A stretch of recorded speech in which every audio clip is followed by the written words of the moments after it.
Hey everyone, welcome back to my channel. Today I'm starting a new video series all about pedicures, specifically dry pedicures, also known as Russian pedicure or e-file pedicure or waterless pedicure. And in this first part, I'm gonna be working on the toes and nails, going step by step through the process. And like always, before starting any work, I begin by analyzing the client's feet and nails. Whether it's manicure or pedicure, it's so important to understand the starting condition. Like, what do you need to do? What do you need to focus on?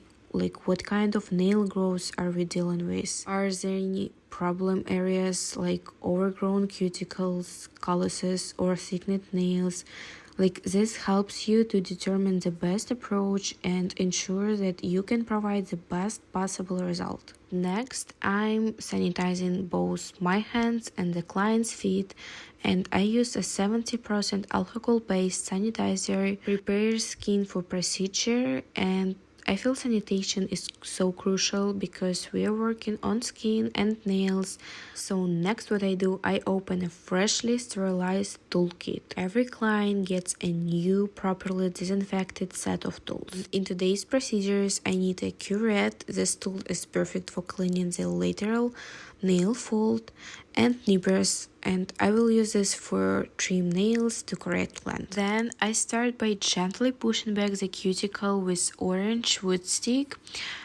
Just remember, the skin on the feet is much softer and thinner than on the hands, so work carefully. There's also more nerve endings in this area, so we want to be extra gentle to avoid any discomfort for client. As I push the cuticle back, I always check my work. A simple test is to run the wooden stick along the cuticle line. It should glide smoothly. If it gets stuck, it means there is adhesion left and it need to be cleaned those areas more thoroughly. I repeat this process on all the toes, making sure the cuticle is fully detached from the nail plate before moving on. And now let's take a closer look at something interesting. I zoomed in on this area so you can see it clearly.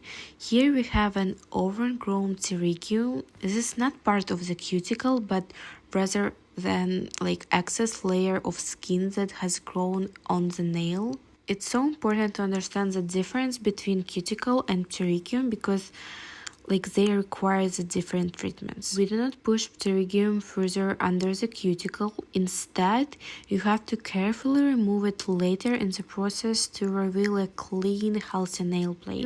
For the skin like under the cuticle, it will be more difficult to clean properly with e-file later on. And once the cuticles are lifted, I let them sit for a bit so they can dry out slightly before I trim them. Meanwhile, I move on to cutting the nails. I use nippers and always cut nails straight across. Like, you should never rounding off the edges. I'm not talking about just rounding them. You should not like cut the sides of nails. Cutting the nails incorrectly, it's so like common mistake. So many clients come to me with ingrown nails because they had their corners cut like an angle, and this can cause the nails start growing into the skin, leading to pain and potential infections. So the rule here is so simple. We only cut the free edge and avoid touching the sides. Next, I take my curette and gently clean the lateral nail folds, like the sides of the nail plate. This step is also essential for removing dead skin and any debris trapped under the nail. Work carefully using a small controlled movements to avoid pressing too hard. If you dig too deep, you can cause calluses and condition where the nail separates from the nail bed. In doing this, we are properly cleaning these like areas. We ensure that the e-file won't be clogged with debris in the next step. Clogged bead won't be able to clean effectively, so we take our time to prepare this area correctly. And also, don't be afraid to hold the client's toes firmly for better control.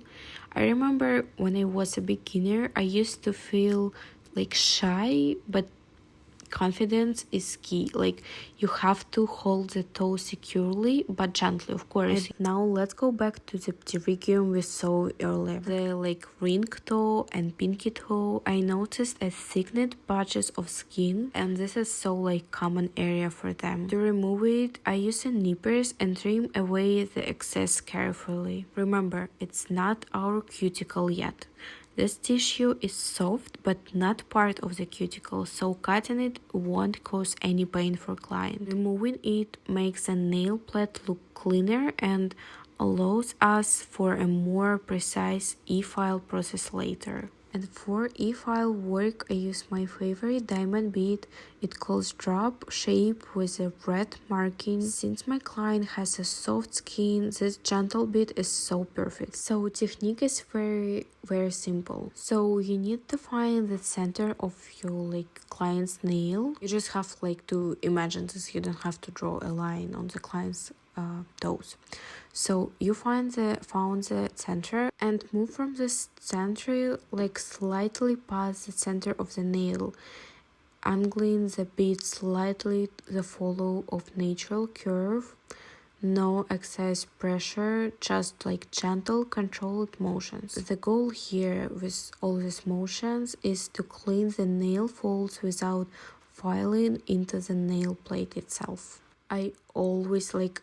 I said this like so many times, I always work in using an conveyor technique, like completing one side on all toes or nails before and then only then switching to the other side. I feel this prevents unnecessary hand movements and makes the process faster and more efficient. So first I work on the left side of each nail using the forward mode on my e-file machine, and then I switch to reverse mode to work on the right side of all nails. I feel this like procedure ensures an even, truthful clean. And while working, I make sure to hold the bead at slight angle, not flat like against the nail, so that it moves smoothly without creating unnecessary friction. And again, remember, when you're using e-file, it doesn't matter on the toes or like hand nails, you have to keep a light touch, no excessive pressure, just a bit like should glide over the surface. And remember to focus in more on the skin rather than the nail itself. So do not apply too much pressure.